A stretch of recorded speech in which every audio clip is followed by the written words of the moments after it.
Good afternoon student. ನನ್ನ ಹೆಸರು ಶಿವಕುಮಾರ್ ಸೂರ್ಯವಂಶಿ ಅಂತೇಳಿ. ನಾನು ಇವಾಗ ನಿಮಗೆ ಸಮಾಜ ಅಧ್ಯಯನ ಅದರಲ್ಲಿ ಇತಿಹಾಸ ಪಾಠವನ್ನು ಪಾಠ ಮಾಡಲಿಕ್ಕೆ ಬಂದಿದ್ದೇನೆ. ನಾವು ಇಲ್ಲಿವರೆಗೆ 3 ಪಾಠಗಳನ್ನು ನೋಡಿದ್ದೀವಿ. ನಾವು ಈಗ 4ನೇ ಪಾಠದ ಕೊನೆಯ ಹಂತ ಅಂದರೆ ಕೊನೆಯ ಭಾಗಕ್ಕೆ ಬಂದು ನಾವೀಗ ತಲುಪಿದ್ದೇವೆ. ನಾವು 4 ಪಾಠದವರೆಗೆ ಮತ್ತು 3 ಪಾಠಗಳ ವಿವರಗಳು ಕೂಡ ಹಾಗೂ 4ನೇ ಪಾಠದ ವಿವರಗಳು ಕೂಡ ಸುಮಾರು ಅಂಶಗಳನ್ನು ನಾವು ನಿನ್ನೆವರೆಗೆ ನೋಡಿದ್ದೇವೆ, ಓದಿದ್ದೇವೆ. ಸೊ ಇವತ್ತು ನಾವು 4ನೇ ಒಂದು ಅಧ್ಯಾಯದಲ್ಲಿ ಒಂದು ಕೊನೆಯ ಹಂತಕ್ಕೆ ಅಂದರೆ ಕೊನೆಯ ಭಾಗಕ್ಕೆ ಬಂದಿದ್ದೀವಿ. ಅಂದರೆ ಇವತ್ತು 4ನೇ ಅಧ್ಯಾಯ ಕೂಡ ಮುಗಿತದೆ. ಅದರಲ್ಲಿ ಯಾವ ವಿಷಯ ಬಗ್ಗೆ ಇವತ್ತು ನಾವು ಪಾಠ ಓದೋರಾಗಿದ್ದೇವೆ ಅಂದರೆ ಸುರಪುರ ಮತ್ತು ಕೊಪ್ಪಳ ಬಂಡಾಯದ ಬಗ್ಗೆ ಇವತ್ತು ನಾವು ಅಭ್ಯಾಸ ಮಾಡುವರಾಗಿದ್ದೇವೆ. ಸೊ ಇತಿಹಾಸದಲ್ಲಿ ಈ ಸುರಪುರ ಬಂಡಾಯ ಮತ್ತು ಕೊಪ್ಪಳ ಬಂಡಾಯ ಕೂಡ ತುಂಬ ಅತಿ ಪ್ರಾಮುಖ್ಯವನ್ನು ಪಡೆದಿವೆ ಅಂತೇಳಿ ನಾವು ಹೇಳ್ಬೋದು.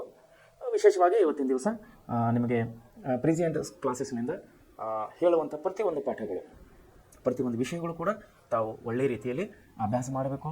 ಅಭ್ಯಾಸ ಮಾಡಿದಂಥ ವಿಷಯಗಳೆಲ್ಲ ಒಳ್ಳೆಯ ರೀತಿಯಲ್ಲಿ ನೆನಪಿನಲ್ಲಿ ಇಟ್ಕೊಳ್ಬೇಕು. ಯಾಕೆಂದರೆ ಈ ಪ್ರೆಸೆಂಟ್ ಕ್ಲಾಸ್ನಲ್ಲಿ ಅಂತ ಕೊಡುವಂಥ ನಿಮಗೆ ಈ ಎಲ್ಲ ವಿಷಯಗಳ ಒಂದು ಅಭ್ಯಾಸ ಒಂದು ಕ್ಲಾಸಸ್ ನಿಮ್ಗೆ ಈ ವಿಷಯಗಳು ನಿಮಗೆ ಬೇರೆಗೆ ಎಲ್ಲಿ ಇಷ್ಟು ಸವಿಸ್ತಾರವಾಗಿ ಸಿಗೋದಿಲ್ಲ ಅಂಥೇಳಿ ನಾನು ಹೇಳೋಕ್ಕೆ ಇಷ್ಟಪಡ್ತಿದ್ದೇನೆ. ಸೊ ಅದಕ್ಕಾಗಿ ವಿಶೇಷವಾಗಿ ಪ್ರೆಸೆಂಟ್ ಕ್ಲಾಸು ವಿಶೇಷವಾಗಿ ಗ್ರಾಮೀಣ ಭಾಗದ ಮಕ್ಕಳಿಗಾಗಿ ಮತ್ತು ಸರ್ಕಾರಿ ಶಾಲೆಯಲ್ಲಿ ಓದುತ್ತಿರುವ ಮಕ್ಕಳಿಗಾಗಿ ಅಲ್ಲಿ ಟ್ಯೂಷನದ ಅನಾನುಕೂಲತೆ ಇರುವುದರಿಂದ ಮತ್ತು ಹೆಚ್ಚಿನ ಅಭ್ಯಾಸ ಅಲ್ಲಿ ಆಳವಾದ ಅಭ್ಯಾಸವನ್ನು ಗ್ರಾಮೀಣ ಭಾಗದಲ್ಲಿ ಸಿಗೋದಿಲ್ಲ ಅನ್ನೋ ಒಂದು ಉದ್ದೇಶದಿಂದ ನಮ್ಮ ಸಂಸ್ಥೆಯ ಮುಖ್ಯಸ್ಥರು ಪ್ರೆಸೆಂಟ್ ಕ್ಲಾಸಿನ ಮುಖ್ಯಸ್ಥರು ಈ ಗ್ರಾಮೀಣ ಭಾಗದಲ್ಲಿ ವಿಶೇಷವಾಗಿ ಕನ್ನಡ ಶಾಲೆ ಓದಿದಂಥ ಮಕ್ಕಳಿಗೆ ಅನುಕೂಲವಾಗಲಿ ಅಂತ ಒಂದು ಸದುದ್ದೇಶದಿಂದ ಒಂದು ಒಳ್ಳೆಯ ಉದ್ದೇಶದಿಂದ ಈ ರೀತಿ ಕ್ಲಾಸಸ್ಸನ್ನು ಕೊಡ್ತಾ ಇದ್ದಾರೆ. ಸೊ ದಯಮಾಡಿ ಮಕ್ಕಳು ತಾವು ಒಳ್ಳೆಯ ರೀತಿಯಲ್ಲಿ ಈ ಕ್ಲಾಸಸ್ಸನ್ನು ಓದಬೇಕು. ನಿಮ್ಮ ಮುಂದಿನ ಭವಿಷ್ಯ, ಮುಂದಿನ ಜೀವನಕ್ಕೆ ಈ ಪ್ರೆಸೆಂಟ್ ಕ್ಲಾಸ್ನಿಂದ ಕೊಡುವಂಥ ಪಾಠಗಳು ಅತಿ ಮುಖ್ಯವಾಗಿದೆ ಅಂಥೇಳಿ ನಾನು ಹೇಳೋಕ್ಕೆ ಇಷ್ಟಪಡ್ತೀನಿ. ಸೊ ಈಗ ನಾವು ವಿಷಯಕ್ಕೆ ಬರೋಣ. ಸುರಪುರ ಬಂಡಾಯಕ್ಕೆ ನಾವು ಬಂದಾಗ ಇಲ್ಲಿ ನಿನ್ನೆ ನಾವು ಕಿತ್ತೂರು ರಾಣಿ ಚೆನ್ನಮ್ಮ ಹಾಗೂ ಸಂಗೊಳ್ಳಿ ರಾಯಣ್ಣ ಅವರ ಬಗ್ಗೆ ನಾವು ಡೀಟೇಲ್ ಆಗಿ ಅಭ್ಯಾಸ ಮಾಡಿದ್ದೇವೆ. ಸಂಗೊಳ್ಳಿ ರಾಯಣ್ಣ ವೀರ ಯೋಧ, ಶೂರ, ಒಬ್ಬ ಸಾಹಸ ಸೈನಿಕನಾಗಿದೆ ಅಂತೇಳಿ ನಾವು ನಿನ್ನೆ ನೋಡಿದ್ದೀವಿ. ಅದೇ ರೀತಿ ಚೆನ್ನಮ್ಮಳು ಕೂಡ ವೀರವನಿತೆ ಆಗಿದ್ದಳು, ತುಂಬ ಧೈರ್ಯವಂತವಾಗಿದ್ದಳು, ಆಡಳಿತದಲ್ಲಿ ನಿಪುಣತೆ ಹೊಂದಿದ್ದಳು ಅನ್ನುವಂಥ ವಿಷಯವನ್ನು ನಾವು ನಿನ್ನೆವರೆಗೆ ನೋಡಿದ್ದೇವೆ. ಆದರೂ ಕೂಡ ಬ್ರಿಟಿಷರ ಒಂದು ಕುಟಿಲ ನೀತಿಯಿಂದ ಅವರ ಒಂದು ಸಾಮ್ರಾಜ್ಯ ವಿಸ್ತರಣೆಯ ಒಂದು ಅತಿ ಆಶೆಯಿಂದ ಅವರು ಹೊಸ ಕಾಯ್ದೆಗಳನ್ನು ರೂಪಿಸಿ ಹೊಸ ನಿಯಮಗಳನ್ನು ರೂಪಿಸಿ ನಮ್ಮ ಸ್ಥಳೀಯ ಸಾಮಂತ ಅರಸರನ್ನು ಅವರು ಕಟ್ಟಿ ಹಾಕುವಂಥ ಪ್ರಯತ್ನವನ್ನು ಅವರು ಪ್ರಾರಂಭದಿಂದ ಮಾಡ್ತಾ ಇದ್ದಾರೆ. ನಿನ್ನೆ ಪಾಠದಲ್ಲಿ ಕೂಡ ನಾವು ಓದಿದ ಹಾಗೆ ಕಿತ್ತೂರು ರಾಣಿ ಚೆನ್ನಮ್ಮನ ಕೂಡ ಸೋಲಿಸ್ತಾರೆ ಹಾಗೂ ಸಂಗೊಳ್ಳಿ ರಾಯಣ್ಣನ ಕೂಡ ಗಲ್ಲಿಗೇರಿಸ್ತಾರೆ. ಅದೇ ರೀತಿ ನಾವು ಅಮರಸೊಳ್ಳೆ ಬಂಡಾಯಗಳು ಅಂಥೇಳಿ ನಾವು ನಿನ್ನೆ ಓದಿದ್ದೀವಿ. ಅಲ್ಲಿ ಕೂಡ ಪುಟ್ಟಬಸಪ್ಪ ಒಬ್ಬ ಧೀರ ಯೋಧನಾದಂಥ ಧೈರ್ಯಶಾಲಿಯಾದಂಥ ಪುಟ್ಟಬಸಪ್ಪನು ಕೂಡ ಅವರು ಗಲ್ಲಿಗೇರಿಸ್ತಾರೆ. ಸೊ ಈ ರೀತಿ ಎಲ್ಲೆಲ್ಲಿ ಬಂಡಾಯನ ಹೇಳ್ತಾ ಇರ್ತದೆ, ಸ್ವತಂತ್ರ ಕಿಚ್ಚು ಎಲ್ಲೆಲ್ಲಿ ಹತ್ತುತ್ತಾ ಇರ್ತದೆ, ಅಲ್ಲೆಲ್ಲ ಸ್ವತಂತ್ರ ಹೋರಾಟಗಾರರನ್ನು ಹತ್ತಿಕ್ಕುವಂಥ ಪ್ರಯತ್ನವನ್ನು ಬ್ರಿಟಿಷ್ ಸಾಮ್ರಾಜ್ಯದಿಂದ ಬ್ರಿಟಿಷ್ ಒಂದು ಆಡಳಿತದಿಂದ ನಡೀತಾ ಇತ್ತು ಅಂಥೇಳಿ ನಾವು ನಿನ್ನೆವರೆಗೆ ನೋಡಿದ್ದೇವೆ. ಮೊನ್ನೆ ಕೂಡ ನಾವು ಓದಿದ ಹಾಗೆ ಹೈದರಲಿ ಜೊತೆಯಲ್ಲಿ 2 ಆಂಗ್ಲೋ ಮೈಸೂರು ಯುದ್ಧಗಳು, ಕರ್ನಾಟಕದ ಮೊದಲನೇ ಆಂಗ್ಲೋ ಮೈಸೂರು ಯುದ್ಧ ಹಾಗೂ 2ನೇ ಆಂಗ್ಲೋ ಮೈಸೂರು ಯುದ್ಧ, ಮತ್ತು ಟಿಪ್ಪು ಸುಲ್ತಾನದಲ್ಲಿ 2 ಆಂಗ್ಲೋ ಮೈಸೂರು ಯುದ್ಧಗಳು, 3ನೇ ಆಂಗ್ಲೋ ಮೈಸೂರು ಯುದ್ಧ ಮತ್ತು 4ನೇ ಆಂಗ್ಲೋ ಮೈಸೂರು ಯುದ್ಧಗಳು. ಈ ರೀತಿ ಹಲವು ಯುದ್ಧಗಳನ್ನು ಮಾಡುತ್ತಾ ಬಂದಿರುವ ಬ್ರಿಟಿಷರು ಇಲ್ಲಿ ಚಿಕ್ಕ ಸಾಮ್ರಾಜ್ಯಗಳು, ಚಿಕ್ಕ ಸಾಮಂತ ಅರಸರುಗಳನ್ನು ಸೋಲಿಸುತ್ತಾ ಅವರೆಲ್ಲ ಆಡಳಿತವನ್ನು ವಿಸ್ತರಣೆ ಮಾಡ್ತಾ ಬರ್ತಾ ಇದ್ದಾರೆ, ತನ್ನ ಸಾಮ್ರಾಜ್ಯವನ್ನು ವಿಸ್ತರಣೆ ಮಾಡ್ತಾ ಇದ್ದಾರೆ ಬ್ರಿಟಿಷರು. ಸೊ ನಾವೀಗ ಸುರಪುರ ಮತ್ತು ಕೊಪ್ಪಳ ಬಂಡಾಯದ ಬಗ್ಗೆ ಇವತ್ತು ಅಭ್ಯಾಸ ಮಾಡೋಣ. ವಿಶೇಷವಾಗಿ ಮೊದಲನೇದಾಗಿ ನಾವು ಸುರಪುರ ವಿಷಯವನ್ನು ನೋಡೋಣ. ಸುರಪುರವು ಈಗಿನ ಯಾದಗಿರಿಯ ಜಿಲ್ಲೆಯಲ್ಲಿದೆ. ನೋಡ್ರಿ, ಇಲ್ಲಿ ಸುರಪುರವು ಈಗಿನ ಯಾದಗಿರಿ ಜಿಲ್ಲೆಯಲ್ಲಿದೆ. ಜಿಲ್ಲಾ ಕೇಂದ್ರದಿಂದ ಸುಮಾರು 50 ಕಿಲೋಮೀಟರ್ ದೂರದಲ್ಲಿ ಯಾವುದು? ಸುರಪುರ ಜಿಲ್ಲಾ. ಯಾವುದು? ಯಾದಗಿರಿ ಜಿಲ್ಲೆ ನಮ್ಮ ಕರ್ನಾಟಕ ರಾಜ್ಯದ ಉತ್ತರ ಕರ್ನಾಟಕದಲ್ಲಿ ಇದು ಬರುತ್ತದೆ. ಸೊ ಮೊಘಲ ಚಕ್ರವರ್ತಿ ಔರಂಗಜೇಬನ ಕಾಲದಿಂದಲೂ ಇದು ಪ್ರಾಮುಖ್ಯತೆಯನ್ನು ಪಡೆದಿದೆ. ನಿಜಾಮ ಮತ್ತು ಮರಾಠರ ಪೇಶ್ವೆಗಳ ಕಾಲದಲ್ಲಿ ಇದು ನಿಜಾಮರು ಮತ್ತು ನಿಜಾಮರು ಯಾಕಂದರೆ ಅಲ್ಲೇ ನಮ್ಮ ಯಾದಗಿರಿ ಪಕ್ಕದ ಆದ ತಕ್ಷಣ ಹೈದರಾಬಾದ ಪ್ರಾಂತವನ್ನು ಅಲ್ಲಿ ಪ್ರಾರಂಭವಾಗುತ್ತದೆ ಇವತ್ತಿನ ಪರಿಸ್ಥಿತಿ. ಮತ್ತು ಅವಾಗ ಕೂಡ ಅಂದರೆ ಯಾದಗಿರಿ ಜಿಲ್ಲೆ, ಗುಲ್ಬರ್ಗಾ ಜಿಲ್ಲೆ, ಬೀದರ್ ಜಿಲ್ಲೆ, ಇವೆಲ್ಲ ಬಳ್ಳಾರಿ ಜಿಲ್ಲೆ ಹೈದರಾಬಾದ್ ನಿಜಾಮನ ಆಡಳಿತಕ್ಕೆ ಒಳಪಟ್ಟಿದ್ದವು. ಸೊ ಇವತ್ತಿಗೂ ಕೂಡ ನಾವು ಮೊನ್ನೆವರೆಗೆ ಈಗ ಕಲ್ಯಾಣ ಕರ್ನಾಟಕ ಅಂತೇಳಿ ನಮ್ಮ ಸರ್ಕಾರ ನಾಮಕರಣ ಮಾಡಿದೆ 6 ಜಿಲ್ಲೆಗಳಿಗೆ. ಯಾವ್ಯಾವು? ಬೀದರ್, ಗುಲ್ಬರ್ಗಾ, ಯಾದಗಿರಿ, ರಾಯಚೂರು, ಬಳ್ಳಾರಿ, ಕೊಪ್ಪಳ. 6. ಈಗ ಯಾದಗಿರಿ ಅಂದರೆ ಹೊಸಪೇಟೆ ತಾಲೂಕಿದ್ದಂತಹ ಸ್ಥಳವನ್ನು ಇವಾಗ ಜಿಲ್ಲಾ ಕೇಂದ್ರವಾಗಿ ಮಾಡಿದ್ದಾರೆ, ಬಳ್ಳಾರಿ ಜಿಲ್ಲೆಯನ್ನು ವಿಭಜನೆ ಮಾಡಿ.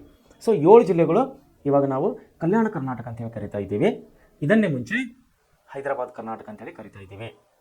ಈ ಹೈದರಾಬಾದ್ ಕರ್ನಾಟಕದ ಭಾಗದಲ್ಲಿ ಶಿಕ್ಷಣ ಮತ್ತು ಉದ್ಯೋಗದ ಮೀಸಲಾತಿಗಾಗಿ ಕಳೆದ ನಮ್ಮ ದೇಶದ ಪ್ರಧಾನಮಂತ್ರಿಯವರಾದಂಥ ಡಾಕ್ಟರ್ ಮನಮೋಹನ್ ಸಿಂಗ್ ಕಾಂಗ್ರೆಸ್ ನೇತೃತ್ವದ ಸರ್ಕಾರದಲ್ಲಿ ಹಿಂದುಳಿದ ಪ್ರದೇಶವನ್ನು ಶಿಕ್ಷಣದಲ್ಲಿ ಉದ್ಯೋಗದಲ್ಲಿ ಮೀಸಲಾತಿ ಕೊಟ್ಟು ಅಲ್ಲಿನ ಶಿಕ್ಷಣ ಭಾಗವನ್ನು ಅಭಿವೃದ್ಧಿಗೊಳಿಸುವ ಸಲುವಾಗಿ ನಮ್ಮ ಸಂವಿಧಾನದ ಪರಿಚಯದ ಹೈದರಾಬಾದ್ ಕರ್ನಾಟಕ 371 ಅಂಥೇಳಿ ನಮಗೆ 371ನೇ ವಿಧಿಯನ್ನು ತಿದ್ದುಪಡಿ ಮಾಡಿ ಅದಕ್ಕೆ ವಿಶೇಷ ಸ್ಥಾನಮಾನ, ಈ 7 ಜಿಲ್ಲೆಗಳಿಗೆ ವಿಶೇಷ ಸ್ಥಾನಮಾನ ಅಂದರೆ ಶೈಕ್ಷಣಿಕವಾಗಿ ಆರ್ಥಿಕವಾಗಿ ಹಿಂದುಳಿದ ಜಿಲ್ಲೆಗಳಂಥೇಳಿ ಅದನ್ನು ಉದ್ಯೋಗ ಮತ್ತು ಶಿಕ್ಷಣದಲ್ಲಿ ಮೀಸಲಾತಿಯನ್ನು ನಮ್ಮ ಸಂವಿಧಾನದ 371ನೇ ಕಲಮಿನ ಪ್ರಕಾರ ಡಾಕ್ಟರ್ ಮನಮೋಹನ್ ಸಿಂಗ್ ಅವರು ಪ್ರಧಾನಮಂತ್ರಿ ಅವರಿದ್ದಾಗ ಈ ಭಾಗದ 7 ಜಿಲ್ಲೆ ಜನರಿಗೆ ಒಂದು ಅವಕಾಶವನ್ನು ಮಾಡಿಕೊಟ್ಟಿದ್ದಾರೆ.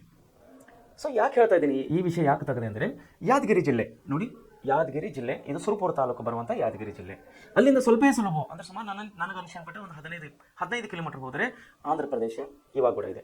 ಅವಾಗ ಕೂಡ ಯಾರ ಒಂದು ಅಧೀನದಲ್ಲಿ ಇತ್ತಿದ್ದು ನಿಜಾಮ ಮತ್ತು ಮರಾಠರ ಪೇಶುಗಳ ಕಾಲದಲ್ಲಿ ಇದು ಒಂದು ಸಾಮಂತ ರಾಜ್ಯವಾಗಿ ಪರಿಣಮಿಸಿತು. ಯಾವುದು? ಸುರಪುರ ಯಾದಗಿರಿ ಜಿಲ್ಲೆ. ಕಾಲ ಕಳೆದ ನಂತರ ಭೌಗೋಳಿಕವಾಗಿ ಪ್ರದೇಶಗಳ ಮೇಲಿನ ಹತೋಟಿಯು ಕುಸಿದು ಕೇವಲ ಸೀಮಿತ ಭೌಗೋಳಿಕ ಪ್ರದೇಶದ ಮೇಲೆ ತನ್ನ ರಾಜಕೀಯವನ್ನು ಸ್ವಾಮ್ಯವನ್ನು ಇದು ಪಡೆದುಕೊಂಡಿತು. ವೆಂಕಟಪ್ಪ ನಾಯಕನ ಕಾಲದಲ್ಲಿ ಸುರಪುರ ಬ್ರಿಟಿಷ್ ವಿರೋಧಿ ಬಂಡಾಯದ ಕಿಚ್ಚು ಹೊತ್ತಿಕೊಂಡಿತು. ಅಲ್ಲಿ ಸೊ ಇದರ ಮೇಲೆ ನಾವು ತಿಳ್ಕೋಬೇಕು, ಅಲ್ಲಿ ನಾಯಕ್ ಅನ್ನುವಂಥ ಒಂದು ಬಂಡಾಯಗಾರರು ಅಲ್ಲಿ ಅಧಿಕಾರವನ್ನು ನಡೆಸ್ತಾ ಇದ್ದರು. ಸೊ ಅವರಲ್ಲಿ ಪ್ರಮುಖರಾದಂಥವರು ವೆಂಕಟಪ್ಪ ನಾಯಕರು ಅಂತೇಳಿ ಇಲ್ಲಿ ಹೆಸರು ಕೊಟ್ಟಿದ್ದಾರೆ. ವೆಂಕಟಪ್ಪ ನಾಯಕರ ಕಾಲದಲ್ಲಿ ಸುರಪುರ ಬ್ರಿಟಿಷ್ ವಿರೋಧಿ ಬಂಡಾಯದ ಕಿಚ್ಚನ್ನು ಅಲ್ಲಿ ಹಚ್ಚಿಕೊಂಡಿತು. ಸ್ವತಂತ್ರ ಚಳವಳಿಯ ಕಿಚ್ಚನ್ನು ದೇಶದ ಎಲ್ಲ ಕಡೆ ಹೊತ್ತುತ್ತಾ ಇತ್ತು. ಇಲ್ಲಿ ಕೂಡ ಅಂದರೆ ಯಾದಗಿರಿ ಜಿಲ್ಲೆ ಕೂಡ ಸುರಪುರ ಒಂದು ಸುರಪುರ ಕಾಲದಲ್ಲಿ ಕೂಡ ಸುರಪುರದ ಒಂದು ಅರಸರ ಕಾಲದಲ್ಲಿ ಕೂಡ ನಾಯಕರ ಕಾಲದಲ್ಲಿ ಕೂಡ ಇಲ್ಲಿ ಬಂಡಾಯದ ಕಿಚ್ಚನ್ನು ಹೊತ್ತುತ್ತಾ ಇದೆ. ವೆಂಕಟಪ್ಪ ನಾಯಕನ ಬಗ್ಗೆ ನಾವೀಗ ಓದಬೇಕಾದ್ರೆ ಅವರ ತಂದೆ ಕೃಷ್ಣಪ್ಪ, ಯಾರು? ನಾಯಕ ಅವರ ತಂದೆ ಕೃಷ್ಣಪ್ಪ ನಾಯಕರ ಮರಣಾನಂತರ ಅಂದರೆ ಅವರ ತಂದೆ ತೀರ್ಕೊಂಡ ಮೇಲೆ ಈತನ ಪಟ್ಟಕ್ಕೆ ಬಂದನು. 1834ರಲ್ಲಿ ಜನಿಸಿದ ಇವನು ತನ್ನ ಅಪ್ರಾಪ್ತ ವಯಸ್ಸಿಗೆ ಅಂದರೆ ಚಿಕ್ಕ ವಯಸ್ಸಿಗೆ, ಚಿಕ್ಕ ಅಂದರೆ ಬಿಲೋ 18 ಇಯರ್ಸ್ ಅಂತೀವಿ ನಾವು ಇವತ್ತಿನ ಪರಿಸ್ಥಿತಿಯಲ್ಲಿ. ಬಿಲೋ 18 ಇಯರ್ಸ್ ಅಂದರೆ 18 ವರ್ಷಕ್ಕಿಂತ ಕಡಿಮೆ ಇದ್ದವರು, ವಯಸ್ಸು ಕಡಿಮೆ ಇದ್ದವರಿಗೆ ನಾವು ಅಪ್ರಾಪ್ತರು ಅಂಥೇಳಿ ಕರಿತೇವೆ. ಅಂದರೆ ವಯಸ್ಕರು ಅಲ್ಲ ಅಂಥೇಳಿ ನಮ್ಮ ಸಂವಿಧಾನದ ಪ್ರಕಾರ ನಾವು ಇವತ್ತಿನ ಸಮಯದಲ್ಲಿ ಕರಿತಾ ಇದ್ದೇವೆ.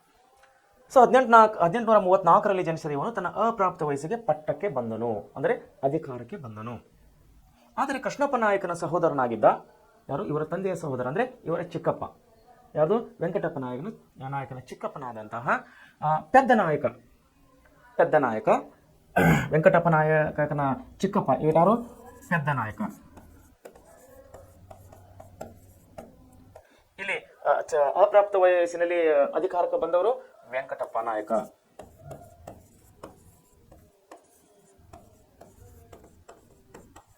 ವೆಂಕಟಪ್ಪ ನಾಯಕನ ಇವ ಯಾರು? ಚಿಕ್ಕಪ್ಪ. ಯಾರಿದ್ದಾರೆ? ಚಿಕ್ಕಪ್ಪ, ಪೆದ್ದ ನಾಯಕ ಅಂತೇಳಿ. ಸೊ ಏನಾಗ್ತೈತೆ ಅಂದ್ರೆ ಪೆದ್ದ ನಾಯಕ ಎಂಬವನು ತಗಾದೆ ಮಾಡಲಾಗಿ ಸುರಪುರದ ಆಂತರಿಕ ರಾಜಕೀಯ ಚಟುವಟಿಕೆಗಳು ಕ್ಷೋಭೆಗೊಂಡವು. ಬ್ರಿಟಿಷರು ಇದರ ಸಂಬಂಧ ಆಸಕ್ತಿ ವಹಿಸಿದರು. 1842ರಲ್ಲಿ ಬ್ರಿಟಿಷರು ಮೇಡೋಸ್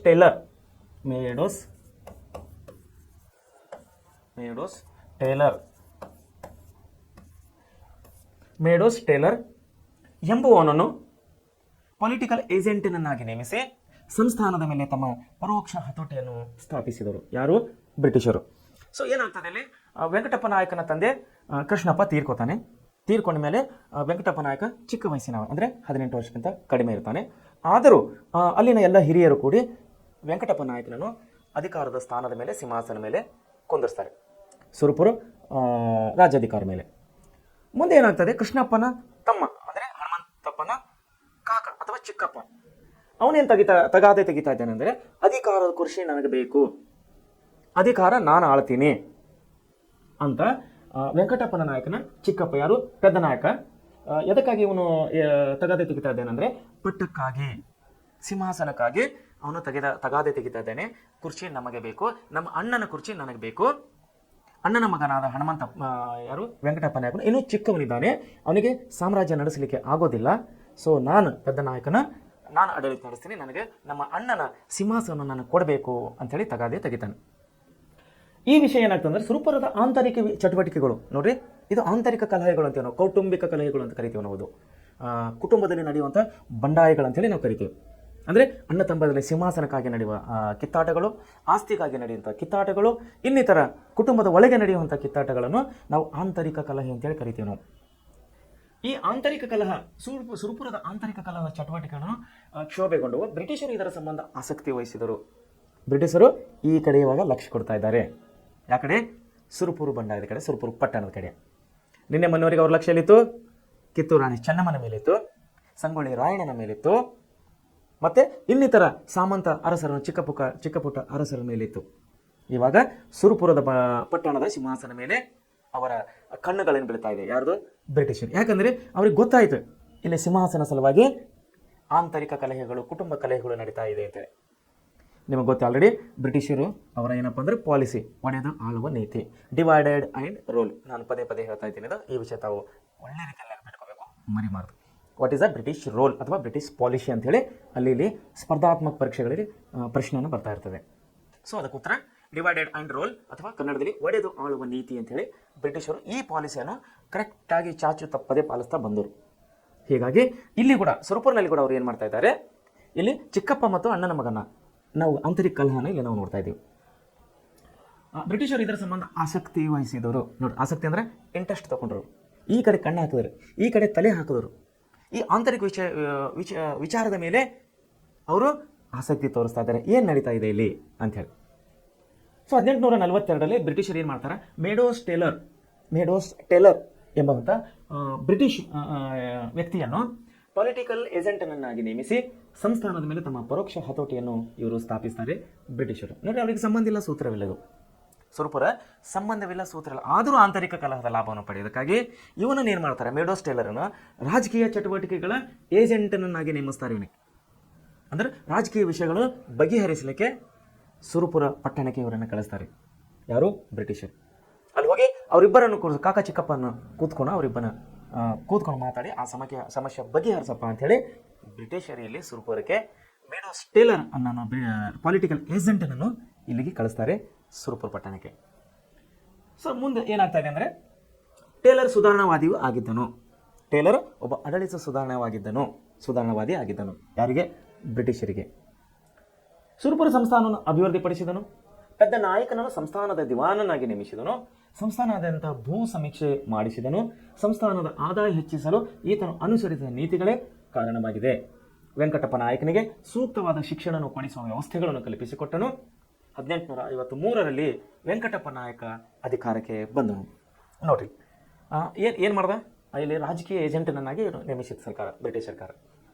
ಇವನೇನು ಮಾಡ್ದ, ಇಲ್ಲಿ ಬಂದು ವೆಂಕಟಪ್ಪ ನಾಯಕನಿಗೆ ಮತ್ತು ಪೆದ್ದ ನಾಯಕನಿಗೆ ಕೂತ್ಕೊಂಡು ಅವನಿಗೆ ತಿಳಿ ಹೇಳ್ತಾನೆ, ವೆಂಕಟಪ್ಪ ನೋಡಪ್ಪ, ನೀನು ಚಿಕ್ಕವನಿದ್ದೆ, ಸಿಂಹಾಸನಕ್ಕೆ ನೀನೇನು ಬರೋದು ಸೂಕ್ತ, ಇದು ಸಮಯ ಅಲ್ಲ. ಸೊ ನಿನ್ನ ಚಿಕ್ಕಪ್ಪನಾದ ಯಾರು ಪೆದ್ದ ನಾಯಕನನ್ನು ಇವನಿಗೇನು ಮಾಡ್ರಿ, ದಿವಾನನನ್ನಾಗಿ ನೇಮಿಸೋಣ. ಸುರಪುರ ಪಟ್ಟಣದ ದಿವಾನನನ್ನಾಗಿ ಇವನಿಗೆ ನೇಮಿಸೋಣ. ನೀ ಅಲ್ಲಿವರೆಗೆ ಏನಪ್ಪ ಅಂದ್ರೆ ಸ್ವಲ್ಪ ಶಾಂತ ಆಗಿರೋಪ್ಪ, ನೀನು ವಯಸ್ಸಿಗೆ ಬಂದ ಮೇಲೆ ನಿನಗೆ ಅಧಿಕಾರ ಕೊಡ್ತೀವಿ, ಗದ್ದಲ ಮಾಡ್ಕೋಬೇಡ್ರಿ, ಕಿರಿಕಿರಿ ಮಾಡ್ಕೋಬೇಡ್ರಿ ಅಂಥೇಳಿ ಇವರೊಬ್ಬರು ನಾವು ತಿಳಿ ಹೇಳ್ತಾನೆ. ಇದರಲ್ಲಿ ಯಶಸ್ವಿ ಆಗ್ತಾನೆ ಮೇಡೋಸ್ ಟೇಲರ್. ಮುಂದೆ ಏನಾಗ್ತದೆ, ಇವನು ಒಳ್ಳೆ ಸುಧಾರಣಾವಾದಿ ಆಗಿದ್ದರಿಂದ, ಯಾರು?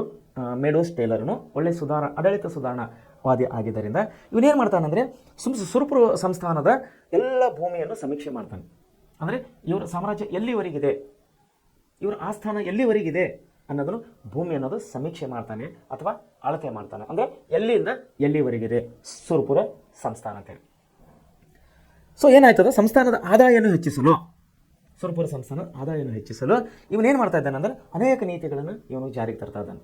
ಉದಾಹರಣೆಗೆ ಭೂ ಕಂದಾಯ ಇರ್ಬೋದು, ಮತ್ತೊಂದು ಕಂದಾಯ, ಮತ್ತೊಂದು ತೆರಿಗೆ, ಈ ರೀತಿ 10 ಹಲವುಗಳು ಸುಧಾರಣೆ ನೀತಿಗಳನ್ನು ಇವನು ಮೇಡೋಸ್ ಟೇಲರ್ ಬ್ರಿಟಿಷ್ ಅಧಿಕಾರಿಯು ಇಲ್ಲಿ ಜಾರಿಗೆ ತರ್ತಾ ಇದ್ದಾನೆ.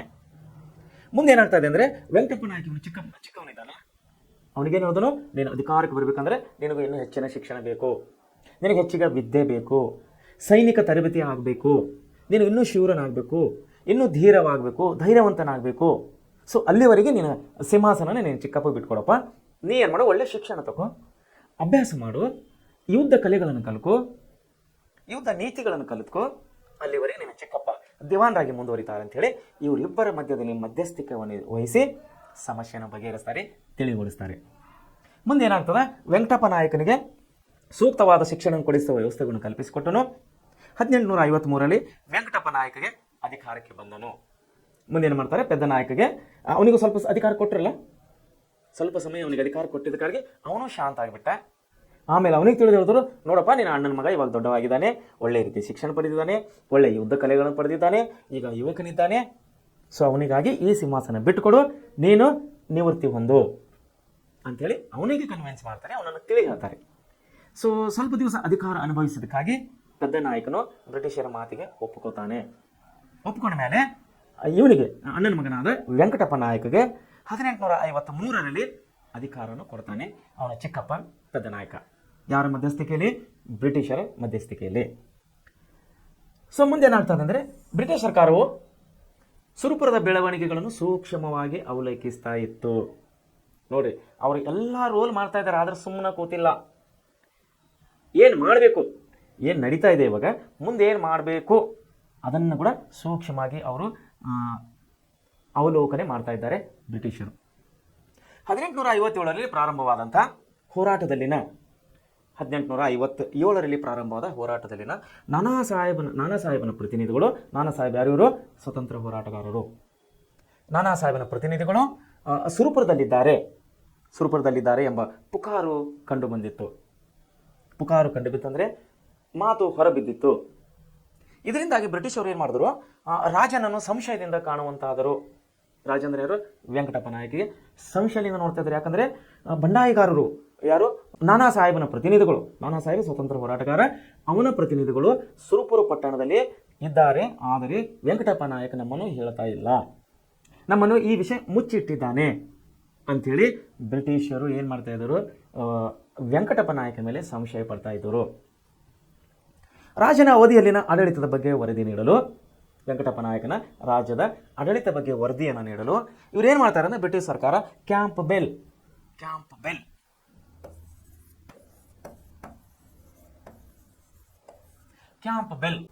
ಎಂಬ ಅಧಿಕಾರಿಯನ್ನು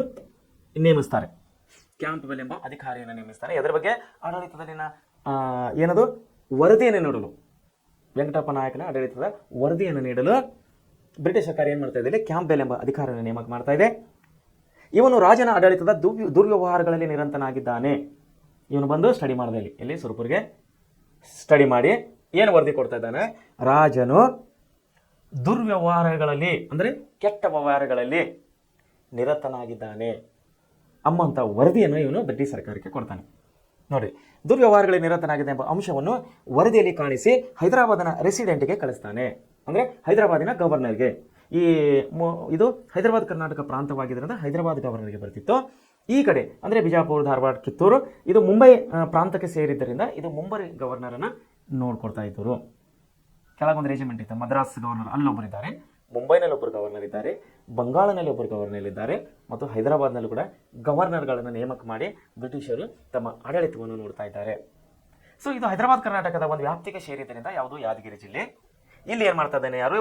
ಕ್ಯಾಂಪ್ ಬೆಲ್ ಎಂಬ ಬ್ರಿಟಿಷ್ ಅಧಿಕಾರಿ ಇಲ್ಲಿ ರಾಜನ ಆಡಳಿತದ ಬಗ್ಗೆ ವರದಿಯನ್ನು ಸಂಪೂರ್ಣವಾಗಿ ವರದಿಯನ್ನು ತಯಾರಿಸಿ ಹೈದರಾಬಾದ್ನ ರೆಸಿಡೆಂಟ್ ಅಲ್ಲಿನ ಗವರ್ನರ್ಗೆ ಕೊಡ್ತಾ ಇದ್ದಾನೆ. ಅದರಲ್ಲಿ ಏನು ಉಲ್ಲೇಖ ಮಾಡಿದ್ದಾನೆ ಅಂದರೆ, ರಾಜೇಂದ್ರ ಯಾರು?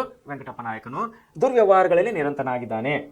ಸೊ ಕೆಟ್ಟ ವ್ಯವಹಾರಗಳಲ್ಲಿ ಅವನು ನಿರತನಾಗಿದ್ದಾನೆ ಅಂತೇಳಿ ಒಂದು ರಿಪೋರ್ಟ್ ಅಂದರೆ ವರದಿಯನ್ನು ಹೈದರಾಬಾದರ ರೆಸಿಡೆಂಟ್ಗೆ ಇವನು ಮುಟ್ಟಿಸ್ತಾನೆ, ಕ್ಯಾಂಪ್ ಬೆಲ್. ವೆಂಕಟಪ್ಪ ನಾಯಕನು ಸಾಮಾನ್ಯವಾಗಿ ಕರ್ನಾಟಕದ ಚರಿತ್ರೆಯಲ್ಲಿ 1857ರ ಕ್ರಾಂತಿಯ ನಾಯಕನೆಂದು ಇತಿಹಾಸಕಾರರು ವರ್ಣಿಸಿದ್ದಾರೆ. ಸೊ ಇತಿಹಾಸಕಾರ ಇಲ್ಲಿ ಏನು ವರ್ಣಿಸ್ತಿದ್ದಾರೆ ವೆಂಕಟಪ್ಪ ನಾಯಕಗೆ, ಸಾಮಾನ್ಯವಾಗಿ ಕರ್ನಾಟಕದ ಚರಿತ್ರೆಯಲ್ಲಿ, ನಮ್ಮ ಕರ್ನಾಟಕ ಇತಿಹಾಸದ ಚರಿತ್ರೆಯಲ್ಲಿ 1857ರ ಕ್ರಾಂತಿಯ ನಾಯಕನೆಂದು ಇವನನ್ನು ಇತಿಹಾಸಕಾರರು ವರ್ಣಿಸ್ತಾ ಇದ್ದಾರೆ. 1858ರಲ್ಲಿ ಬ್ರಿಟಿಷ್ ಸೈನ್ಯ ಸುರಪುರವನ್ನು ಆಕ್ರಮಿಸಿತ್ತು. ವರದಿ ಕೊಟ್ಟಿದ್ದಲ್ಲ ಯಾರು? Camp bell. ಯಾರಿಗೆ? ಹೈದರಾಬಾದ್ ರೆಸಿಡೆಂಟ್ಗೆ, ಅಲ್ಲಿನ ಗವರ್ನರ್ಗೆ ವರದಿ ಕೊಟ್ಟಿದ್ದ ವೆಂಕಟಪ್ಪ ನಾಯಕ ರಾಜನ ದುರ್ವ್ಯವಹಾರಗಳಲ್ಲಿ ನಿರತರಾಗಿದ್ದಾನೆ. ಸೊ ಆ ವರದಿಯನ್ನು ಆಧರಿಸಿ ಬ್ರಿಟಿಷ್ ಸೈನ್ಯ ಏನು ಮಾಡ್ತಾ ಇದೆ, ಇಲ್ಲಿ 1857ರಲ್ಲಿ ಅವನು ವರದಿ ಕೊಟ್ಟಿದ್ದ ಕ್ಯಾಂಪ್ ಬೆಲ್. 1858ರಲ್ಲಿ ಬ್ರಿಟಿಷ್ ಸೈನ್ಯ ಏನು ಮಾಡ್ತಾ ಇದೆ, ಸುರಪುರವನ್ನು ಸುತ್ತುವರಿದಿದೆ, ಆಕ್ರಮಣ ಮಾಡಲಿಕ್ಕೆ ಸುತ್ತುವರಿದು ಬಂದಿದೆ. ಯುದ್ಧ ಮುಂದುವರಿತು. ಇವಾಗ ಯುದ್ಧ ಸ್ಟಾರ್ಟ್ ಆಗಿದೆ. ಯಾರಿಗೆ? ವೆಂಕಟಪ್ಪ ನಾಯಕ ಮತ್ತು ಬ್ರಿಟಿಷರಿಗೆ ಯುದ್ಧ ಮುಂದುವರಿತು.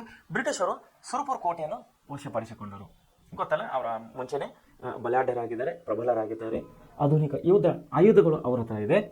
ಇವರು ನಮ್ಮ ನಾಯಕರು, ಸುರಪುರನ ನಾಯಕರು. ಅಷ್ಟು ಒಂದು ಇನ್ನೂ ಅಧಿಕಾರದಲ್ಲಿ ಇನ್ನೂ ಪರಿಣಿತಿಯನ್ನು ಪಡಿಬೇಕಾಗಿತ್ತು.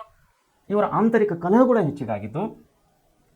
ಸೊ ಹೀಗಾಗಿ ಇವರು ಸೋಲನ್ನು ಒಪ್ಪಬೇಕಾಯಿತು.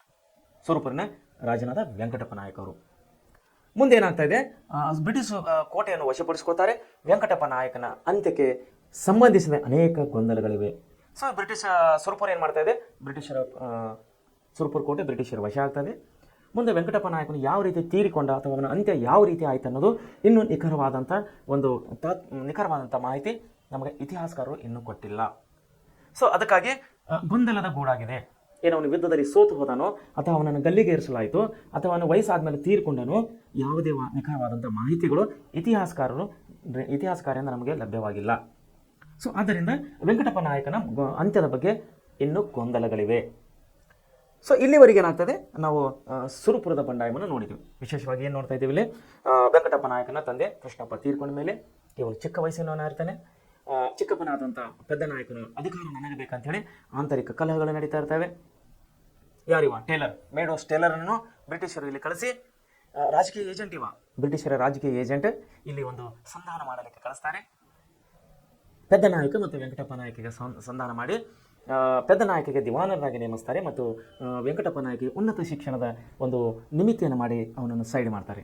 ಆಮೇಲೆ ಇವನು ದೊಡ್ಡವನಾದ್ಮೇಲೆ ಇವನನ್ನು ಅಧಿಕಾರ ಕೊಟ್ಟು ಅವನನ್ನು ಕೆಳಗಿಳಿಸಿ, ಮತ್ತೆ ಇಲ್ಲಿ ದುರ್ವ್ಯವಹಾರ ನಡೀತಾ ಇದೆ ಅಂತ ಒಂದು ಏಕಮಾತ್ರ ಕಾರಣದಿಂದಾಗಿ ಇನ್ನೊಬ್ಬ ಯಾರು ನಮ್ಮ ಕ್ಯಾಂಪ್ಬೆಲ್ ಒಬ್ಬ ಬ್ರಿಟಿಷ್ ಅಧಿಕಾರಿಯನ್ನು ಮತ್ತೆ ಇಲ್ಲಿ ಅಧ್ಯಯನಕ್ಕೆ ಕಳಿಸಿ ಅವನು ವರದಿ ಕೊಡ್ತಾನೆ, ಹೌದು ರಾಜನು ದುರ್ವ್ಯವಹಾರದಲ್ಲಿ ತೊಡಗಿದ್ದಾನೆ ಅಂತೇಳಿ. ಆಮೇಲೆ ಹೈದರಾಬಾದಿನಿಂದ ಬ್ರಿಟಿಷರ ಒಂದು ಸೈನ್ಯವನ್ನು ಬಂದು ಇಲ್ಲಿ ಸುರಪುರ ಪಟ್ಟಣವನ್ನು ಆಕ್ರಮಿಸಿಕೊಳ್ತಾ ಇದೆ. ಪಟ್ಟಣವನ್ನು ಮುತ್ತಿಗೆ ಹಾಕಿ ಯುದ್ಧವನ್ನು ಮಾಡಿ ನಮ್ಮ ವೆಂಕಟಪ್ಪ ನಾಯಕನನ್ನು ಸೋಲಿಸಿ ಸುರಪುರ ಕೋಟೆಯನ್ನು ವಶಪಡಿಸಿಕೊಂಡಿದ್ದಾರೆ. ಇಲ್ಲಿವರೆಗೆ ಇಷ್ಟು ನಾವು ಸುರಪುರ ಬಂಡಾಯದ ಬಗ್ಗೆ ನಾವು ಮಾಹಿತಿಯನ್ನು ನೋಡ್ತಾ ಇದ್ದೀವಿ. ಇನ್ನು ಮುಂದೆ ನಮಗೆ ಕೊಪ್ಪಳದ ವೀರಪ್ಪನ ಬಗ್ಗೆ ನಾವು ನೋಡೋಣ. ಕೊಪ್ಪಳ ಬಂಡಾಯ ಅಂತ ಕರಿಬೋದು ಅಥವಾ ಕೊಪ್ಪಳದ ವೀರಪ್ಪ ಅಂತ ಹೇಳಿ ನಾವು ಕರೀಬೋದು. ಸೊ ಏನಾಗ್ತದೆ ಇಲ್ಲಿ, ಬ್ರಿಟಿಷ್ ವಿರೋಧಿ ಕಿಚ್ಚು ದೇಶಾದ್ಯಂತ ಎಲ್ಲ ಹರಡ್ತಾ ಇದೆ. ಸುರಪುರ ಕೂಡ ಹೊರತಾಗಿಲ್ಲ, ಕೊಪ್ಪಳ ಕೂಡ ಅದರ ಹೊರತಾಗಿಲ್ಲ. ಕೊಪ್ಪಳ ಇಲ್ಲೇ ನಮ್ಮ ಧಾರವಾಡದಿಂದ ಗದಗ ಜಿಲ್ಲೆ ಆದಮೇಲೆ ಪಕ್ಕದಲ್ಲಿರುವಂತಹ ಜಿಲ್ಲೆ ಕೊಪ್ಪಳ ಜಿಲ್ಲೆ. ಬ್ರಿಟಿಷ್ ವಿರೋಧಿ ಚಳವಳಿ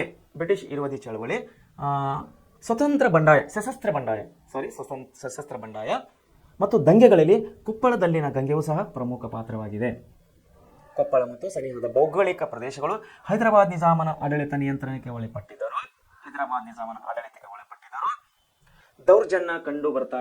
ದೌರ್ಜನ್ಯವನ್ನು ಇಲ್ಲಿ ಕಂಡು ಬರ್ತಾ ಇತ್ತು. ಹೀಗಾಗಿ ಕೊಪ್ಪಳದ ಕೆಲವು ಜಮೀನ್ದಾರರು ಅಂದರೆ ಶ್ರೀಮಂತರು, ಅವತ್ತಿನ ಕಾಲಕ್ಕೆ ನಾವು ಜಮೀನ್ದಾರ ಅಂತ ಕರಿತೀವಿ. ಕೊಪ್ಪಳದ ಜಮೀನ್ದಾರರು ಅನಿವಾರ್ಯವಾಗಿ ಬಂಡೆದ್ದರು. ಯಾರ ವಿರುದ್ಧವಾಗಿ? ಹೈದರಾಬಾದ್ ನಿಜಾಮನ ವಿರುದ್ಧವಾಗಿ. ಹೀಗೆ ತಿರುಗಿ ಬಿದ್ದವರಲ್ಲಿ ವೀರಪ್ಪನು ಪ್ರಮುಖನಾದವನು. ಅನೇಕ ಜನರು ಇಲ್ಲಿ ಬಂಡಾಯ ಹೇಳ್ತಾರೆ, ಅದರಲ್ಲಿ ವೀರಪ್ಪ ಅನ್ನೋರು ಪ್ರಮುಖರಾಗಿ ನಮ್ಮನ್ನು ಕಾಣ್ತಾ ಇದ್ದಾರೆ. ಇಲ್ಲಿ ವೀರಪ್ಪ ಒಬ್ಬ ಜಮೀನ್ದಾರನಾಗಿದ್ದ. ಕೊಪ್ಪಳದ ವೀರಪ್ಪ ಒಬ್ಬ ಜಮೀನುಗಾರನಾಗಿದ್ದು ಬಂಡೆದ್ದು ಕೊಪ್ಪಳ ಮತ್ತು ಸನಿಹಾದ ಕೋಟೆಗಳನ್ನು, ಕೊಪ್ಪಳ ಮತ್ತು ಅಲ್ಲೇ ಸುತ್ತಮುತ್ತಲಿರುವ ಕೋಟೆಗಳು ತನ್ನ ಸರ್ಪಸ್ತುತಿಗೆ ವಹಿಸಿಕೊಳ್ತಾನೆ, ಅಂದರೆ ತನ್ನ ವಶಕ್ಕೆ ತೆಗೆದುಕೊಳ್ತಾನೆ. ಯಾರು? ಕೊಪ್ಪಳದ ಜಮೀನ್ದಾರನಾಗಿದ್ದಂಥ ವೀರಪ್ಪ ಅನ್ನೋಂಥ ವ್ಯಕ್ತಿ. ವೀರಪ್ಪನ ಈ ಉದ್ದೇಶದಿಂದ ವಿದೇಶದ ವರ್ಮ ಅರಿತ ಅನೇಕ ರೈತರು, ಇವನ ಉದ್ದೇಶದ ವರ್ಮವನ್ನು ಅರಿತ ಅನೇಕ ರೈತರು ಮತ್ತು ಜಮೀನ್ದಾರರು ಆತನೊಂದಿಗೆ ಕೈ ಜೋಡಿಸ್ತಾರೆ. ಯಾರಿಗೆ? ವೀರಪ್ಪನ ಜೋಡಿಗೆ ಕೈ ಜೋಡಿಸ್ತಾ ಇದ್ದಾರೆ. ನಿಜಾಮರೊಂದಿಗೆ ಸಂಪರ್ಕವನ್ನು ಸಾಧಿಸಿದ ಬ್ರಿಟಿಷರು ನೋಡಿ ಇಲ್ಲಿ ಮತ್ತೆ ಬಂದಿರ್ತಾರೆ. ಯಾರು? ಬ್ರಿಟಿಷರು.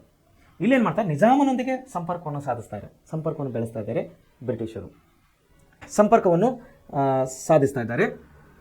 ಮುಂದೆ ಏನು ಮಾಡ್ತಾ ಇದ್ದಾರೆ? ನಿಜಾಮನೊಂದಿಗೆ ಸಂಪರ್ಕವನ್ನು ಸಾಧಿಸಿದ ಬ್ರಿಟಿಷರು ವೀರಪ್ಪನ ನೇತೃತ್ವದಲ್ಲಿ ಬಂಡಾಯವನ್ನು ಸದೆಬಡಲು ಸೈನ್ಯವನ್ನು ನಿಯೋಜಿಸ್ತಾರೆ. ಯಾರು? ಬ್ರಿಟಿಷರು. ಯಾರ ಸಂಪರ್ಕದಿಂದ? ನಿಜಾಮನ ಸಂಪರ್ಕದಿಂದ ವೀರಪ್ಪನನ್ನು ಸದೆಬಡೆಯಲು, ಅಂದರೆ ಇಲ್ಲಿ ಹತ್ತುತ್ತಿದ್ದ ಬಂಡಾಯದ ಕಿಚ್ಚನ್ನು ಆರಿಸಲು ಬ್ರಿಟಿಷರು ಏನು ಮಾಡ್ತಾ ಇದ್ದಾರೆ? ನಿಜಾಮನ ಸಹಾಯವನ್ನು ಪಡೆದುಕೊಂಡು ವೀರಪ್ಪಗೆ ಸೋಲಿಸಲು ರೆಡಿ ಆಗ್ತಾ ಇದ್ದಾರೆ. ನೋಡಿ, ವೀರಪ್ಪನ ನೇತೃತ್ವದಲ್ಲಿ ಬಂಡಾಯವನ್ನು ಸದೆಬಡಲು ಸೈನ್ಯವನ್ನು ನಿಯೋಜನೆ ಮಾಡಿದ್ದಾರೆ. ಕಡಿಮೆ ಸೈನಿಕರ ಬೆಂಬಲವನ್ನು ಹೊಂದಿದ್ದ ವೀರಪ್ಪ ಒಬ್ಬರು ಜಮೀನ್ದಾರ. ಇವರು ಯಾರು? ವೀರಪ್ಪನವರು ಒಂದು ಜಮೀನ್ದಾರ ಆಗಿದ್ದಾರೆ ಅಂತ. ಅಷ್ಟು ದೊಡ್ಡ ಪ್ರಮಾಣದ ಸೈನಿಕರು ಇವನಂತ ಇರಲಿಲ್ಲ. ಕಡಿಮೆ ಪ್ರಮಾಣದ ಸೈನಿಕರನ್ನು ಹೊಂದಿದ್ದ ವೀರಪ್ಪ ಸತತವಾಗಿ ಹೋರಾಟವನ್ನು ನಡೆಸಿ ಮರಣ ಹೊಂದಿದನು. ಆದರೂ ಕೊನೆ ಉಸಿರು ಇರುವವರೆಗೆ ಅವನು ಯುದ್ಧವನ್ನು ಮುಂದುವರಿಸ್ತಾ ಇದ್ದಾನೆ ಬ್ರಿಟಿಷರೊಂದಿಗೆ. ತರುವಾಯ ಬ್ರಿಟಿಷರು ಕೊಪ್ಪಳದ ಕೋಟೆಯನ್ನು ಕೂಡ ವಶಪಡಿಸಿಕೊಳ್ತಾರೆ. ಈ ಕೊಪ್ಪಳದ ಕೋಟೆ ತಾವು ಯಾವಾಗಾದರೂ ಧಾರವಾಡದಿಂದ ಕೊಪ್ಪಳ ಬಸ್ ಸ್ಟ್ಯಾಂಡ್, ಗದಗ ಆದಮೇಲೆ ಕೊಪ್ಪಳ ಬಸ್ ಸ್ಟ್ಯಾಂಡ್ ಬರುತ್ತೆ. ಕೊಪ್ಪಳ ಬಸ್ ಸ್ಟ್ಯಾಂಡ್ ಹತ್ರ ನೀವು ನಿಂತರೆ ರೈಟ್ ಸೈಡ್ಗೆ ತನ್ನ ಬಲಭಾಗಕ್ಕೆ ದೊಡ್ಡ ಭಯಂಕರವಾದ ಕೋಟೆ ಇದೆ. ನಾನು ನೋಡಿದ್ದೀನಿ, ಒಳಗಡೆ ಹೋಗಿಲ್ಲ, ಬಟ್ ದೂರಿ ನೋಡಿದ್ದೀನಿ. ಅದ್ಭುತ ಕೋಟೆ, ತುಂಬ ದೊಡ್ಡದಾದಂಥ ಕೋಟೆ ಇದೆ, ಗುಡ್ಡದ ಮೇಲೆ ಇದೆ. ಬಸ್ ಸ್ಟ್ಯಾಂಡ್ ಪಕ್ಕ ಅಂದರೆ ಕೊಪ್ಪಳ ಬಸ್ ಸ್ಟ್ಯಾಂಡಿಂದ ಅಲ್ಲಿದೆ ನಿಯರ್ ಇದೆ, ಕಾಣ್ತದೆ ನಿಮಗೆ. ಬಸ್ ಸ್ಟ್ಯಾಂಡ್ ಹತ್ರ ನಿಂತರೆ ಕಾಣುತ್ತದೆ, ಸೂಕ್ಷ್ಮವಾಗಿ ಅತಿ ಕ್ಲಿಯರ್ ಆಗಿ ಕಾಣುತ್ತದೆ.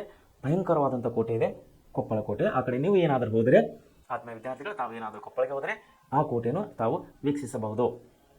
ಸೊ ತರುವಾಯ ಬ್ರಿಟಿಷರು ಕೊಪ್ಪಳದ ಕೋಟೆಯನ್ನು ವಶಪಡಿಸಿಕೊಳ್ತಾ ಇದ್ದಾರೆ. ಇಲ್ಲಿ ಈ ದಂಗೆಯ ಪ್ರಭಾವ ಅಲ್ಪಾವಧಿ ಆಗಿದ್ದರು, ಅಂದರೆ ಕಡಿಮೆ ಅವಧಿಯಲ್ಲಿ ಈ ಬಂಡಾಯನ ಬ್ರಿಟಿಷರು ಹತ್ತಿಕ್ತಾರೆ. ಆದರೂ ಕೂಡ ಅದಕ್ಕೆ ನಾಯಕತ್ವವನ್ನು ನೀಡಿದ ವೀರಪ್ಪ ಒಬ್ಬ ಸಮರ್ಥ ಸಶಸ್ತ್ರ ಹೋರಾಟಗಾರನು ಆಗಿದ್ದಾನೆ ಅಂತೇಳಿ ಈ ಒಂದು ಮಾಹಿತಿ ಪ್ರಕಾರ ನಮಗೆ ಗೊತ್ತಾಗ್ತಾ ಇದೆ. ಸೊ ಮುಂದೇನಾಗ್ತದೆ, ಹಲಗಲಿಯ ಬೇಡರ ದಂಗೆ. ಹಲಗಲಿಯ ಬೇಡರ ದಂಗೆ ಇದು ಹಲಗಲಿಯಲ್ಲಿದೆ ಅಂದರೆ ಬಾಗಲಕೋಟೆ ಜಿಲ್ಲೆ ಮುಧೋಳ ತಾಲೂಕಿನ ಪಕ್ಕದಲ್ಲಿ, ಮುಧೋಳ ತಾಲೂಕಿನ ಹತ್ತಿರದಲ್ಲಿ ಒಂದು ಹಲಗಲಿ ಎಂಬುದು ಒಂದು ಪುಟ್ಟ ಗ್ರಾಮ ಇದೆ. ಹಿಂದೆ ಇದು ಮುಧೋಳ ಸಂಸ್ಥಾನದ ಆಳ್ವಿಕೆಗೆ ಒಳಪಟ್ಟಿದ್ದು. ಇಲ್ಲೇ ನಮ್ಮ ಧಾರವಾಡದಿಂದ ಒಂದು 150 ಕಿಲೋಮೀಟರ್ ನಿಯರ್ ಬೈ ಹೋದರೆ, 110-120 ಕಿಲೋಮೀಟರ್ ಹೋದರೆ ಮುಧೋಳ ಅನ್ನುವಂಥ ಪಟ್ಟಣ ಅಥವಾ ಮುಧೋಳ ತಾಲೂಕು ಇವತ್ತಿಗೆ ಇದೆ. ನಾನು ಹೋಗಿದ್ದೇನೆ, ಮುಧೋಳ ಹೋಗಿದ್ದೇನೆ. ಕೋಟೆ ನೋಡಿಲ್ಲ, ಎಲ್ಲಿದೆ ನನಗೆ. ಕೋಟೆ ಇದೆ, ಬಸ್ ಸ್ಟ್ಯಾಂಡ್ ಸ್ವಲ್ಪ ಒಳಗಡೆ ಕೋಟೆ, ಅಲ್ಲೂ ಅದ್ಭುತ ಕೋಟೆ ಇದೆ. ಹಳೆ ಮುಧೋಳ ಅಂತಾರೆ ಅದಕ್ಕೆ, ಓಲ್ಡ್ ವಿಲೇಜ್ ಅಂತಾರೆ ಅದಕ್ಕೆ. ನೋಡಿನಿ, ನಾನು ನೋಡಿನಿ, ಒಳಗಡೆ ಹೋಗಿಲ್ಲ, ದೂರಿಂದ ನೋಡಿದ್ದೀನಿ. ಸೊ ಏನಾಗ್ತದೆ ಇಲ್ಲಿ, ಹಲಗಲಿ ಎಂಬುದು ಒಂದು ಮುಧೋಳ ತಾಲೂಕಿನ ಪಕ್ಕದ ಒಂದು ಪುಟ್ಟ ಗ್ರಾಮ ಇದೆ. ಹಿಂದೆ ಇದು ಮುಧೋಳ ಸಂಸ್ಥಾನದ ಆಳ್ವಿಕೆಗೆ ಒಳಪಟ್ಟಿತ್ತು. 1857ರ ಬಂಡಾಯದ ಸಂದರ್ಭದಲ್ಲಿ ಬ್ರಿಟಿಷರು ತಮ್ಮ ಆಳ್ವಿಕೆಯ ಪ್ರದೇಶಗಳಲ್ಲಿ ಸಶಸ್ತ್ರ ಬಳಕೆಯನ್ನು ನಿರ್ಬಂಧಿಸಿ ಕಾನೂನೊಂದನ್ನು ಜಾರಿಗೆ ತಂದರು. ನೋಡಿ, ಇವರು ಯಾವ ರೀತಿ ಕಾನೂನು ಜಾರಿಗೆ ತರ್ತಾ ಇದ್ದಾರೆ ಅಂದರೆ, ಇವರಿಗೆ ಬೇಕಾದಂಥ ಕಾನೂನುಗಳನ್ನು ಇವರು ರೂಪಿಸ್ಕೋತಾರೆ. ಯಾರು? ಬ್ರಿಟಿಷರು. ಇಲ್ಲೇನು ಕಾನೂನು ತಂದಿದ್ದಾರೆ? 1857ರ ದಂಗೆ ಸಮಯದಲ್ಲಿ ಬ್ರಿಟಿಷ್ ಸರ್ಕಾರದ ಅನುಮತಿ ಇಲ್ಲದೆ ಯಾರು ಕೂಡ ಆಯುಧವನ್ನು ಹೊಂದಬಾರದು, ಯುದ್ಧದ ಶಸ್ತ್ರಾಸ್ತ್ರಗಳನ್ನು ಹೊಂದಬಾರದು. ಅಂದರೆ ಇವರು ಬಂದೂಕು, ಗುಂಡು, ಮದ್ದುಗಳನ್ನೆಲ್ಲ ಹೊಂದಬೇಕಂದ್ರೆ ಅವರ ಪರ್ಮಿಷನ್, ಅವರ ಒಂದು ಅನುಮತಿಯನ್ನು ತಗೋಬೇಕಾಗಿತ್ತು, ಬ್ರಿಟಿಷರ ಅನುಮತಿ. ನೋಡಿ, ತಮ್ಮ ಆಳ್ವಿಕೆ ಪ್ರದೇಶಗಳ ಶಸ್ತ್ರಾಸ್ತ್ರ ಬಳಕೆಯನ್ನು ನಿರ್ಬಂಧಿಸಿ ಕಾನೂನೊಂದನ್ನು ಜಾರಿಗೆ ತಂದಿದ್ದರು ಬ್ರಿಟಿಷರು. ಇದನ್ನು ಹಲಗಲಿಗೂ ಸಹ ಅನ್ವಯಿಸಲಾಯಿತು. ಈ ಕಾನೂನನ್ನು ಹಲಗಲಿ ಅನ್ನುವಂಥ ಪುಟ್ಟ ಗ್ರಾಮಕ್ಕೂ ಕೂಡ ಅನ್ವಯವಾಗುತ್ತದೆ ಅಂತೇಳಿ ಇವರು ಅನೌನ್ಸ್ಮೆಂಟ್ ಮಾಡಿದರು, ಪ್ರಕಟಣೆಯನ್ನು ಹೊರಡಿಸಿದರು. ಯಾರು? ಬ್ರಿಟಿಷರು. ಹಲಗಲಿಯ ಬೇಡರು. ಹಲಗಲದಾಗ ಯಾರಿದ್ದಾರೆ? ಬೇಡರು. ಹಲಗಲದಾಗ ಯಾರಿದ್ದಾರೆ ಇಲ್ಲಿ? ಬೇಡರು. ಹಲಗಲಿಯ ಬೇಡರು ಏನು ಮಾಡ್ತಾ ಇದ್ದಾರೆ ಇಲ್ಲಿ? ತಲೆತಲಾಂತರಗಳಿಂದ, ಅಂದರೆ ಅವರ ಪೂರ್ವಜರು, ಅವರ ತಂದೆ, ಮುತ್ಯ, ಅಜ್ಜ, ತಾತ, ಮುತ್ತಜ್ಜ, ತಲೆತಲಾಂತರ ಅಂತ ಇದಕ್ಕೆ ನಾವು ಇದಕ್ಕೆ. ಸೊ ವಂಶ ಪರಂಪರೆ ಅಂತೀವಿ, ತಲಾಂತರಗಳಿಂದ ಅಂತೀವಿ. ಸೊ ಬೇಡರು ಏನು ಮಾಡ್ತಾರೆ? ತಲಾಂತರಗಳಿಂದ ಬೇಟೆಯಾಡುವ ಉದ್ದೇಶಕ್ಕೆ ಮುಕ್ತವಾಗಿ ಬಳಸುತ್ತಿದ್ದ ಬಂದೂಕುಗಳನ್ನು ಬ್ರಿಟಿಷರಿಗೆ ಒಪ್ಪಿಸಲು ಇವರು ಸಿದ್ಧರಾಗ್ತಾ ಇಲ್ಲ. ಯಾರು? ಬೇಡರು. ಬೇಡರ ಅಂದಮೇಲೆ ಇವ್ರ ಕೆಲಸ ಬೇಟೆ ಆಡುವುದು, ಕಾಡುಗಳಲ್ಲಿ ಹೋಗೋದು, ಬೇಟೆ ಆಡೋದು, ಪ್ರಾಣಿಗಳನ್ನು ಬೇಟೆ ಆಡೋದು ಇವರ ಒಂದು ಉದ್ಯೋಗ ಅಥವಾ ಕಸುಬು ಆಗಿತ್ತು ಬೇಡರು. ಸೊ ಅವರು ಬೇಟೆ ಆಡಬೇಕಂದ್ರೆ ಅವರಿಗೆ ಬಂದೂಕುಗಳು ಬೇಕಾಗ್ತಿತ್ತು, ತಲವಾರು, ಚಾಕು, ಬರ್ಚಿ, ಇನ್ನದ ಆಯುಧಗಳು ಅವರಿಗೆ ಬೇಕಾಗ್ತವೆ. ಸೊ ಇಂಥ ಸಂದರ್ಭದಲ್ಲಿ ಬ್ರಿಟಿಷರು ಏನು ಕಾನೂನು ಹೊರಡಿಸಿದ್ದಾರೆ?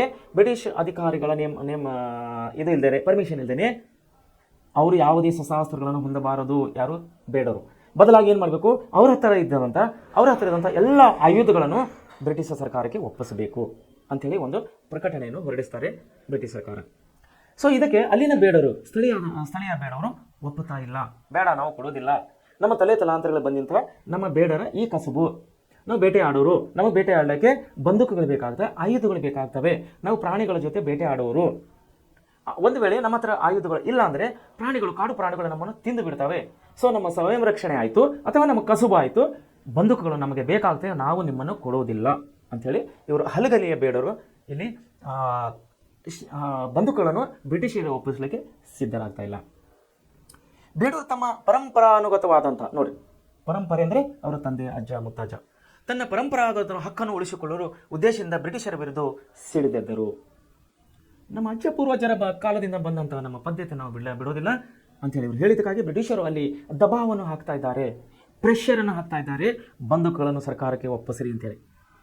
ಇದಕ್ಕೆ ಸಿದ್ಧರಾಗದಂತಹ ಬೇಡರು ಏನು ಮಾಡ್ತಾ ಇದ್ದಾರೆ? ಬ್ರಿಟಿಷರ ವಿರುದ್ಧ ದಂಗೆ ಏಳಲಿಕೆಯಲ್ಲಿ ಪ್ರಯತ್ನ ಮಾಡ್ತಾರೆ ಅಥವಾ ತಯಾರಿಯನ್ನು ಇಲ್ಲಿ ಮಾಡಿಕೊಳ್ತಾ ಇದ್ದಾರೆ.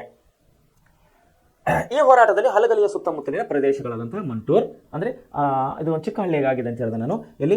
ಮುಧೋಳ ತಾಲೂಕಿನ ಹತ್ರ, ಬಾಗಲಕೋಟೆ ಜಿಲ್ಲೆ ಮುಧೋಳ ತಾಲೂಕಿನಲ್ಲಿ ಇದೊಂದು ಚಿಕ್ಕ ಹಳ್ಳಿ ಹಲಗಲಿ.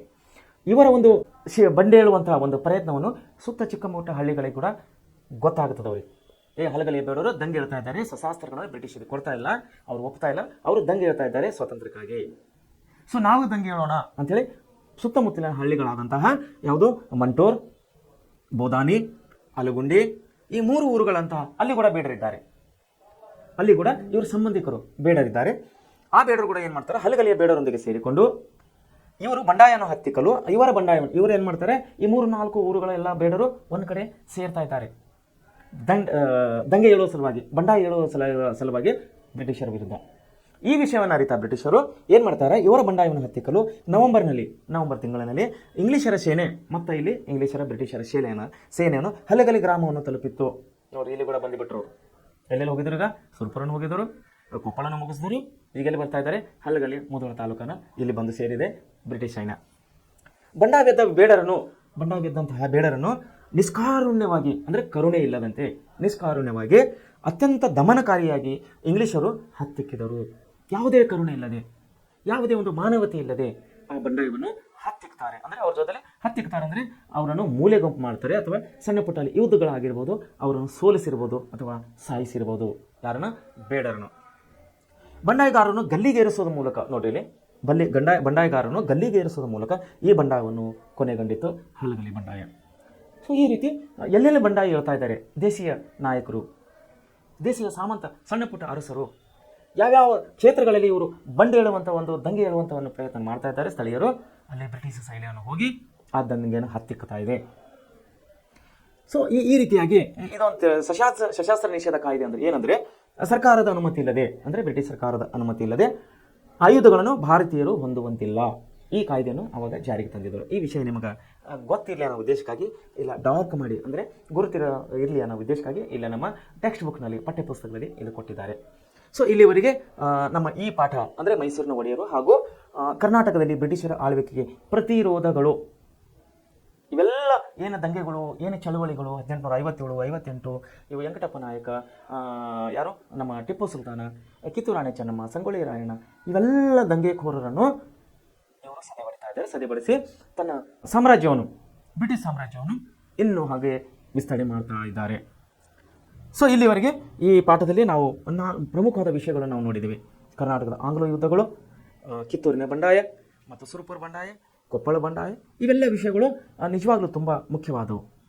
ನಿಮ್ಮ ಮುಂದಿನ ಉದ್ದೇಶ, ಮುಂದಿನ ನಿಮ್ಮ ಜೀವನ, ಮುಂದಿನ ನಿಮ್ಮ ವಿದ್ಯಾಭ್ಯಾಸಕ್ಕಾಗಿ ಇವೆಲ್ಲ ಬಂಡಾಯಗಳು ತುಂಬ ಅತಿ ಮುಖ್ಯವಾಗಿದೆ. ಸೊ ಇನ್ನೊಂದು ಹೇಳಕ್ಕೆ ಇಷ್ಟಪಡ್ತೇನೆ, ಈ ಪ್ರೆಸೆಂಟ್ ಕ್ಲಾಸ್ನಲ್ಲಿ ಕೊಡುವಂತಹ ಈ ಪಾಠಗಳು ನಿಮಗೆ ತುಂಬ ವಿವರವಾಗಿ ಪಾಠಗಳನ್ನು ಹೇಳ್ತಾ ಇದ್ದಾರೆ. ತುಂಬ ವಿವರವಾಗಿ ನಿಮ್ಮನ್ನು ತಿಳಿಸಿಕೊಡಲಾಗ್ತಾ ಇದೆ. ಮಕ್ಕಳೇ, ತಾವು ಒಳ್ಳೆ ರೀತಿಯಲ್ಲಿ ಈ ಎಲ್ಲ ವಿಷಯಗಳನ್ನು ನೆನಪಿನಲ್ಲಿಟ್ಟುಕೊಂಡು ಮುಂದಿನ ಜೀವನದಲ್ಲಿ ತಾವು ನಿಮ್ಮ ಪರೀಕ್ಷೆಗಳಲ್ಲಿ, ಮುಂದಿನ ನಿಮ್ಮ ಜೀವನದಲ್ಲಿ ನೀವು ಯಶಸ್ವಿ ಆಗಬೇಕಂತೇಳಿ ನಾನು ಈ ಮೂಲಕ ನಿಮ್ಮನ್ನು ಹಾರೈಸ್ತಾ ಇದ್ದೇನೆ. ಸೊ ಇಲ್ಲಿವರೆಗೆ ನಮ್ಮ 4ನೇ ಪಾಠ ಮುಕ್ತಾಯವಾಗ್ತಾ ಇದೆ. ನಾಳೆ ನಾವು ಇನ್ನೊಂದು ಹೊಸ ಪಾಠಕ್ಕೆ ಹೋಗೋಣ. ಪ್ರೆಸೆಂಟ್ ಕ್ಲಾಸ್ನಿಂದ ಕೊಡುವಂಥ ಪ್ರತಿಯೊಂದು ವಿಷಯಗಳು ತಾವು ಒಳ್ಳೆ ರೀತಿಯಲ್ಲಿ ಅಭ್ಯಾಸ ಮಾಡಿ ತಾವು ಯಶಸ್ವಿ ಆಗುವಂತಿದೆ ಅಂಥೇಳಿ ನಾನು ಈ ಮೂಲಕ ತಮ್ಮಲ್ಲಿ ಹಾರೈಸ್ತಾ ಇದ್ದೇನೆ. Thank you.